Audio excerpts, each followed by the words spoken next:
E aí, meus bidos marvetes, e aí, meus bidos cinéfilos. Bom galera, hoje eu estou aqui para fazer um vídeo de curiosidade para as pessoas que conhecem a Marvel pelo cinema, para as pessoas que não são tão chegadas no mundo dos quadrinhos.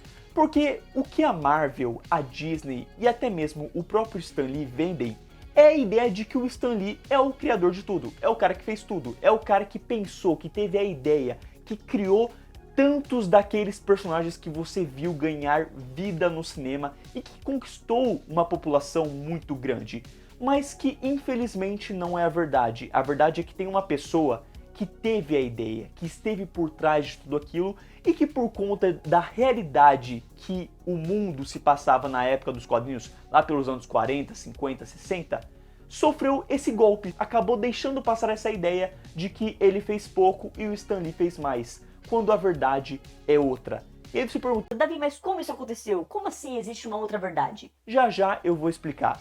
Mas fique sabendo que a ideia principal desse vídeo é mostrar 10 personagens que não foram originados, que não foram 100% criados pelo queridíssimo Stan Lee, que muitos gostam. Pra você que talvez não saiba, Stan Lee é aquele senhorzinho que fica aparecendo nos filmes da Marvel, em todos os filmes. Esse cara aí. Além do mais, esse vídeo também acabará sendo um vídeo de curiosidade de como aquele personagem foi criado, sabe? De onde saiu a ideia para a criação dele. Então, você ganha pontos aqui. How many characters have you created? It would probably come to an army division.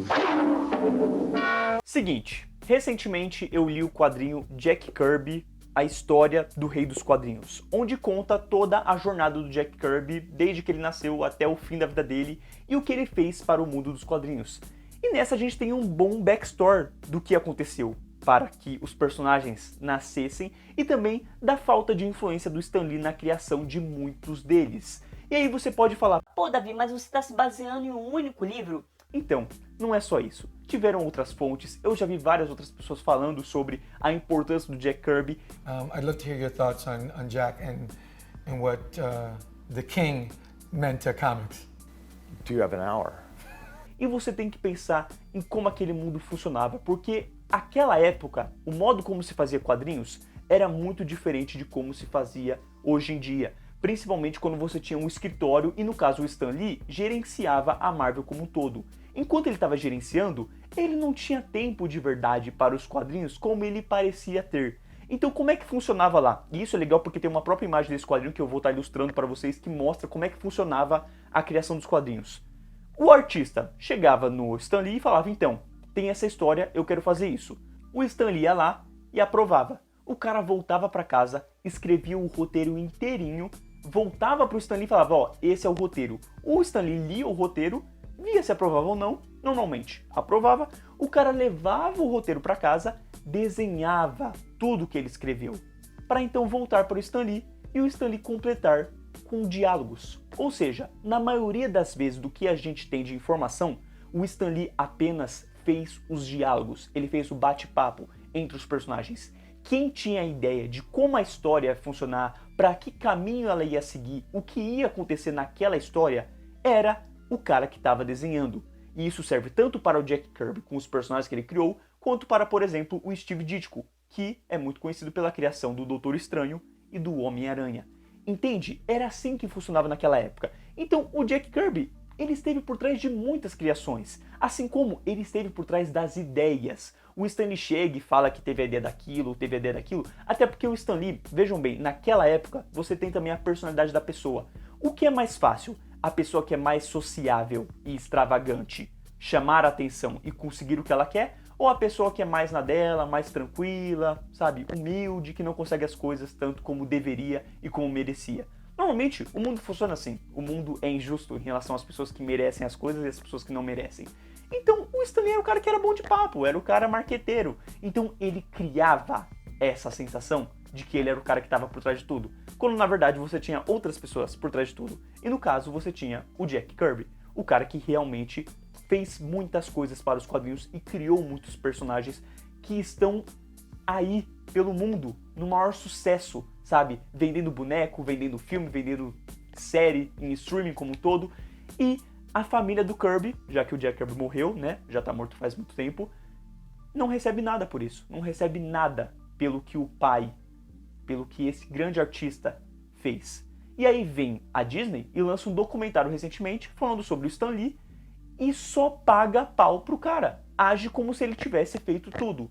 Então é por isso que esse vídeo está vindo, entendeu? Não só pela leitura que eu fiz recentemente, mas também para principalmente fazer com que essa informação chegue para mais pessoas, para que as pessoas vejam os filmes da Marvel e não fiquem só com aquela impressão do nossa, o Stan Lee fez tudo isso, o Stan Lee, nossa, da cabeça dele, pô, ele teve toda essa ideia, olha que genial, o cara é um gênio, quando na real, o verdadeiro gênio é o cara que não está sendo lembrado, é o cara que não está recebendo o mérito que deveria e que a família em si não está recebendo metade do salário que merecia por tudo que esse cara fez. E esse cara, na época que ele fez tudo isso, ele não recebeu o salário que ele merecia pelo que ele fez. Então, enfim, a ideia do vídeo é exatamente essa, e vocês podem ficar chocados com o tanto que esse cara fez. When you start in the industry, you find out that Jack wasn't jolly, and you find out why. And you find out that Steve wasn't sturdy, and you find out why. And you find out why Stan was smiling. Explicando a minha camiseta, Homem-Aranha. Sim, por essa você provavelmente não esperava, porque em qualquer lugar que você pesquise, normalmente aparece personagem criado pelo Stan Lee e Steve Ditko. Mas qual que é a parada? Muitos anos antes da Marvel começar com a sua era de super-heróis, o próprio Jack Kirby já tinha tido a ideia de um personagem chamado Homem-Aranha. Ele vestiria uma roupa toda prateada, escalaria as paredes, mas era uma coisa muito mais pé no chão. O nome até virou Aranha Prateada. Só que a ideia nunca saiu do papel, então ficou engavetado. Muito tempo depois, ele teve a ideia de trazer isso de novo. O personagem se chamaria Tommy Troy. Ele seria jovem, basicamente um adolescente, e não teria os seus pais. Seria um personagem órfão. Só que aí seria uma coisa mais viajada. Ele encontraria um anel que conectaria com uma aranha ancestral, isso interligaria com outra coisa.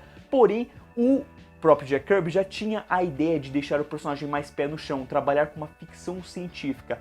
Só que isso acabou mudando quando um filme chamado A Mosca fez muito sucesso na época. E aí ele mudou o nome de Homem-Aranha para Homem-Mosca. Ainda assim, a ideia do Homem-Aranha estava engavetada.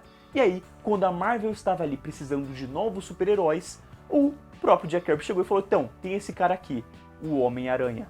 Ele escalaria paredes, era jovem, órfão. Só que qual que é o lance? O Jack Kirby já estava fazendo muita coisa nessa época. Então o Steve Ditko foi lá e assumiu o papel. E o próprio Jack Kirby esclarece que o mérito é total do Steve. O Steve basicamente jogou fora várias das ideias que ele tinha e tornou o personagem um sucesso. Ele mesmo admite que o personagem provavelmente não seria o sucesso que foi se não fosse o Steve Ditko. Mas fica aí a mensagem. Ele deu a ideia do nome, escalar paredes, ser adolescente, órfão. Então certas coisinhas foram base pro personagem. E foi ideia dele. Agora, quem por aí tá falando isso? Outro personagem que teve algo parecido foi o próprio Demolidor. Sim, esse é a parte mais interessante.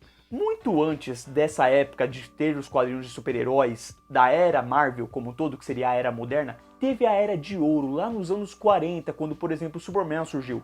E tinham personagens que já haviam sido criados, como o Tocha Humana, o Namor e um personagem chamado Daredevil. Só que esses personagens eram totalmente diferentes do que eles viriam a ser quando foram incorporados no universo da Marvel. Então, por exemplo, aquele Tocha Humana não era um Tocha Humana do Quarteto Fantástico. Ele veio a ser quando veio a era Marvel, entendeu? Então, o Daredevil era um personagem muito antigo que havia sido esquecido.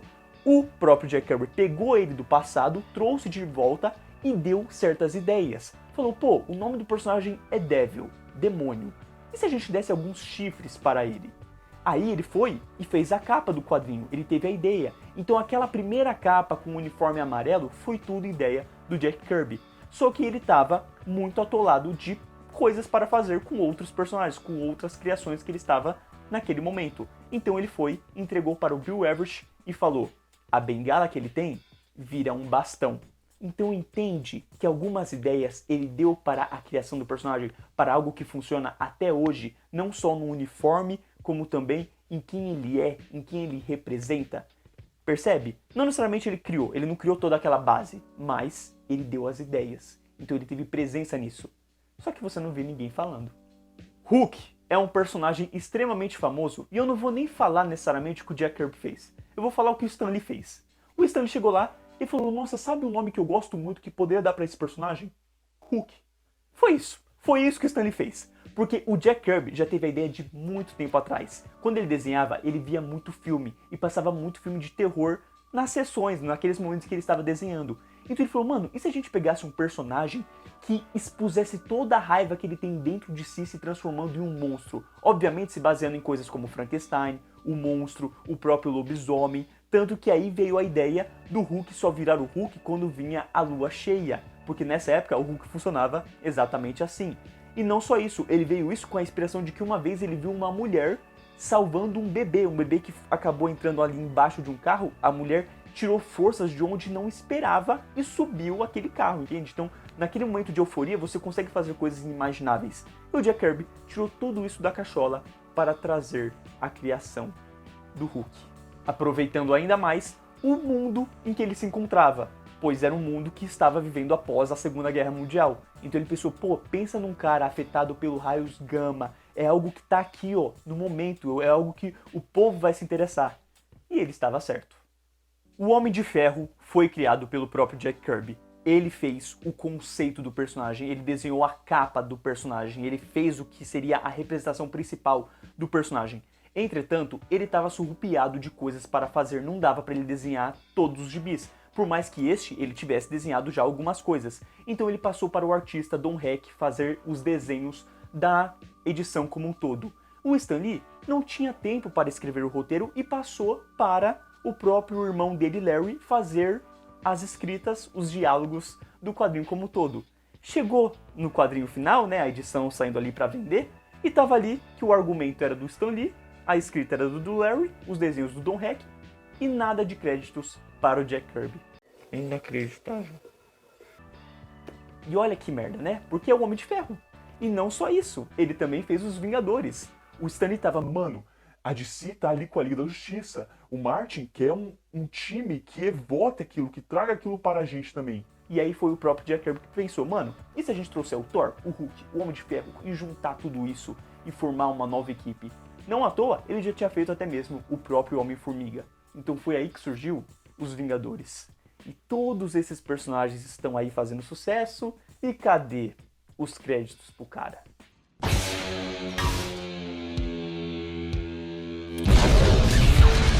Mitologia sempre foi algo pela qual o Jack Kirby se interessou. Então ele sempre acompanhou muito as histórias do Thor. Ele sempre gostou muito de trabalhar com o Thor numa época mais antiga. Então ele falou, e se a gente trouxesse o Thor para a era moderna? E se a gente trouxesse o Thor como um super-herói à la Capitão Marvel e Superman? Então ele pegou o Thor e jogou para o nosso mundo, ainda se baseando na ideia do próprio Capitão Marvel. O próprio Jack Kirby já havia escrito uma edição do Capitão Marvel. Então ele foi e pensou, pô, e se a gente faz ele com um alter ego, o Don Blake? Então às vezes ele é médico e quando ele precisa ele bate o cajado e vira o poderoso Thor. Então ele teve toda essa ideia. E como se não bastasse isso, ele foi e baseou o Thor e o Loki em certas pessoas da vida real. Você sabia que o Loki é inspirado em querido Stan Lee? O quê? Pois é, porque o que acontece? O Stan e o seu irmão Larry trabalhavam na Marvel para o chefe Martin Goodman. E o modo como eles se tratavam em prol de ter a aprovação desse chefe foi algo que inspirou o Jack Kirby a fazer a relação do Loki e do Thor. Então o Loki é totalmente baseado no Stan Lee, como essa pessoa astuciosa, enquanto que o Larry era uma pessoa ingênua e fiel, do qual ele se baseou no Thor. Então veja bem, olha que interessante, porque o Loki é esse personagem que fez muito sucesso nos cinemas. É um personagem que comete várias atrocidades, mas todo mundo gosta. E olha só como às vezes a arte pode espelhar a realidade, não é mesmo? Pois é. Vocês são todos inferiores a mim! Eu sou um deus, criatura ridícula! Deus fraco. Após a Segunda Guerra, o governo americano buscava se preparar caso um ataque nuclear acontecesse novamente. Enquanto isso, o Jack Kirby estava vendo algumas tirinhas sobre o que as radiações nucleares poderiam causar nas pessoas, algumas mutações, talvez torná-las homo superior. E nessa, enquanto ele desenhava, ele sempre via aqueles filmes de terror que eu já havia comentado, certo? E passou um filme chamado X, O Homem com Olhos de Raio-X, que contava a história do cientista James Xavier. Nessa, ele teve a ideia de uma irmandade de mutantes, na real de um grupo de pessoas que a qualquer momento poderiam se descobrir mutantes e teriam que lidar com as pessoas tendo preconceito em relação a isso, talvez criando máquinas como sentinelas para acabar com essa espécie, e nessa você teria a Irmandade dos Mutantes para combater isso, querendo acabar com a espécie humana, mas ao mesmo tempo levando para esse grupo de super-heróis acabar com os dois lados, né? Com tudo que pudesse acabar com eles e ao mesmo tempo talvez criar uma paz entre a humanidade. Olha tudo isso ele estabeleceu, tudo isso ele pensou. Só que a ideia antes era chamar Os Mutantes. Porém, o chefe Martin Goodman achou que o nome era muito científico e não atrairia a atenção das crianças. E aí nessa, o próprio Jack Kirby pensou, pô, raio-x causa mutação. E se eles fossem os X-Men? Os Eternos é um time de super-heróis que não é segredo. Se você for pesquisar em qualquer rede, você vai ver que foi criado pelo Jack Kirby. Mas eu decidi trazer aqui porque como todo mundo tem essa visão de que o Stan Lee fez tudo na Marvel, as pessoas podem ver os Eternos e pensar, nossa, foi o Stan Lee que fez. E não foi ele que fez. Tudo. Roteiro, ilustração, ideias, invenção, a imaginação por parte da criação dos Celestiais como aqueles seres gigantes com aquele visual que você viu no filme da Marvel, é exatamente tirada do que o Jack Kirby teve na cabeça, onde ele basicamente plantou uma ideia que ele já havia tido quando ele criou os novos deuses na DC, e ele decidiu trazer os novos deuses da Marvel. Foi assim que ele acabou criando os Eternos, tudo saindo da cachola da cabecinha dele, que simplesmente não parava de ser criativa. Ele não conseguia.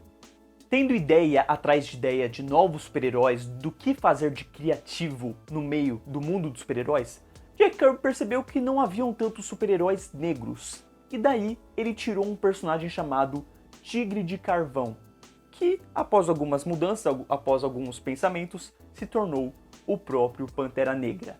Entretanto, quando o personagem estava para sair nos quadrinhos já com o visual que ele tinha estabelecido, o Stan Lee pediu para o departamento de produção fazer uma alteração, e aí veio a alteração no uniforme do personagem. O Jack Kirby tinha feito um desenho onde mostrava o rosto, a boca do personagem, era meio que uma máscara, como se fosse o Batman, e o departamento mudou para algo que fosse estritamente fechado, mostrando só os olhinhos brancos assim, que foi o personagem que acabou se originando nos quadrinhos do Quarteto Fantástico.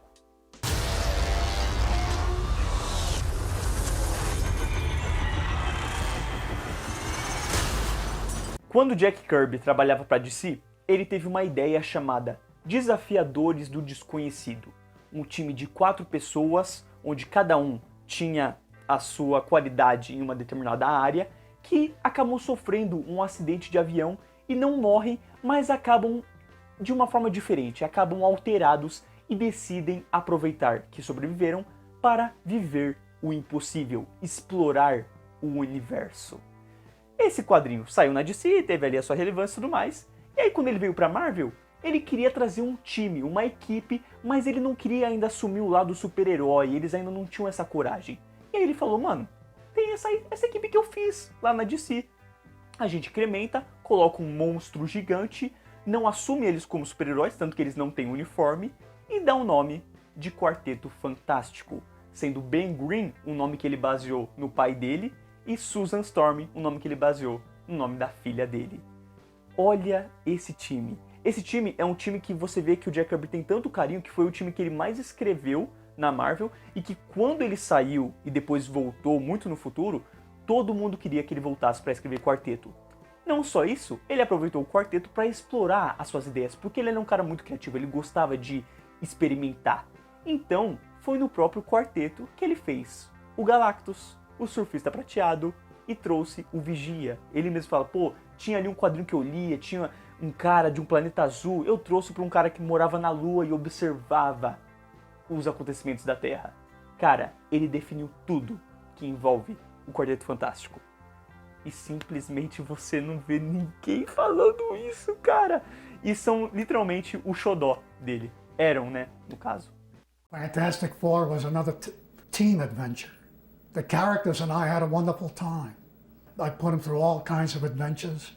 They were spectacular characters.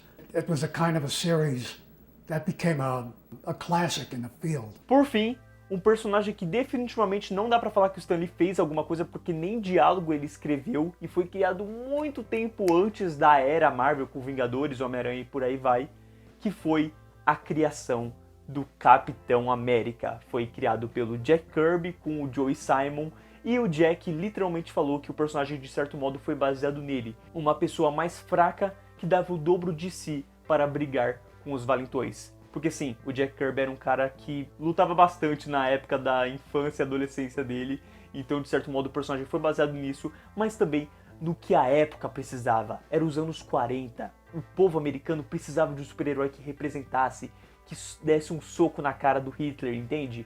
Então a ideia foi exatamente essa. No começo o nome era para ser super americano, e enfim, o personagem foi criado pelo próprio Jack Kirby, recebeu os méritos por isso pelo menos, ainda que eu acho que, né, quando veio os filmes e tudo mais, ele não ganhou nada com isso, só ganhou os créditos. Ele mesmo disse isso porque ele estava vivo na época que saiu o primeiro filme do Capitão América lá dos anos 90. Ele achou o filme uma porcaria e preferia que os créditos não tivessem o nome dele, pra você ver o quão ruim foi aquele filme. Mas enfim, ele não chegou a ver a versão boa que veio desse personagem no cinema e que provavelmente ele só ganharia o nome dos créditos e não teria lucro nenhum, assim como ele não teve com o filme antigo.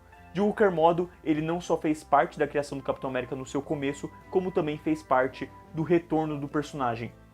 Tanto a ideia de matar o Bucky nos quadrinhos foi por conta da experiência que ele teve na Segunda Guerra Mundial, em perder tantos amigos. Ele falou, pô, o Capitão precisa ter uma perda, foi lá, matou o Bucky. E também, na época da guerra, o gelo ajudou bastante ele a sobreviver, seja em dar energia para sobreviver, como também, acredito que com os ferimentos que ele tinha, né? Isso não é tão bem explicado, mas ele fala que o gelo foi uma ideia que ele teve da guerra para fazer o Capitão América ficar congelado e sobreviver muitos anos depois, retornando nos quadrinhos dos Vingadores, do qual ele estava administrando. Então, enfim, tudo que envolve o Capitão América, que no geral foi adaptado naquele primeiro filme da Marvel, né, do primeiro Vingador, tá aqui, incluindo os Vingadores também, né? Cara, o Jack Kirby fez parte de tudo isso e nunca recebeu os lucros que ele merecia. Captain America is a product of his time. Hitler was grabbing everything in sight. Captain America became the symbol of everything that was happening. And of course, I had Captain America beating up on Hitler. Trying to get me back in the world? Trying to save it. Esse vídeo pode ser considerado um pouquinho de clickbait? Pode sim, porque no fim de tudo, o Stan Lee teve uma participação em alguns momentos, em diálogos, mas a maioria desses personagens, a ideia, a criação, a maioria do que eu falei aqui foi tudo o Jack Kirby, sabe? O Stan Lee não fez parte do geral, da criação da história, do que era cada edição, sabe? E sim, o Jack, e é por isso que esse vídeo está sendo feito, sabe? Para dar uma homenagem a isso, para que vocês saibam disso, para que vocês entendam isso. E que, pelo amor de Deus, eu espero que realmente algum dia esse cara seja valorizado como ele merecia, sabe? Valorizado no mundo afora, porque no mundo dos quadrinhos ele já é. As pessoas que manjam de quadrinhos sabem do que esse cara foi capaz, de quem esse cara era, sabe? Se você vai ver até mesmo o canal Pipoca e Nanquim, o Danielzinho é um cara que paga muito pau pro Jack Kirby. E ele tem total razão para isso. Então, enfim, esse vídeo foi feito em homenagem a esse grande artista e já fica aí o aviso de que na próxima semana estará saindo o review desse quadrinho que foi um prazer, foi um deleite para mim ler e eu nem esperava tanto assim. Então, enfim, tá aí algumas curiosidades, espero que vocês tenham gostado e espero que isso leve vocês a buscar um pouquinho mais de informação do que só o que a Marvel e a Disney andam entregando pra gente, como se um determinado artista fosse tudo isso que ele realmente queria ter sido. Muito obrigado, valeu, falou!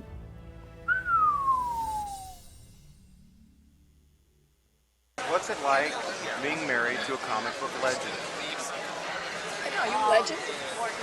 Are you? I'm the legend. They're always saying, are you? They're always saying to me, are you Roz, the famous Roz? I said, I'm Roz. I don't know how famous I am. She is. But I've enjoyed it. We've had fun. We've had fun all those years. We're married 51 years. and it's been entertaining. I just wanted to let you know that to condense all of comic book history down to 5 or 10 minutes and then decide which names could, in a sense, sum up all of comic book history. Think of the challenge of trying to choose those names. It is. And in every list, every survey we did, your name was in the only one that was consistent in all groups. Well, it's gratifying. It really is.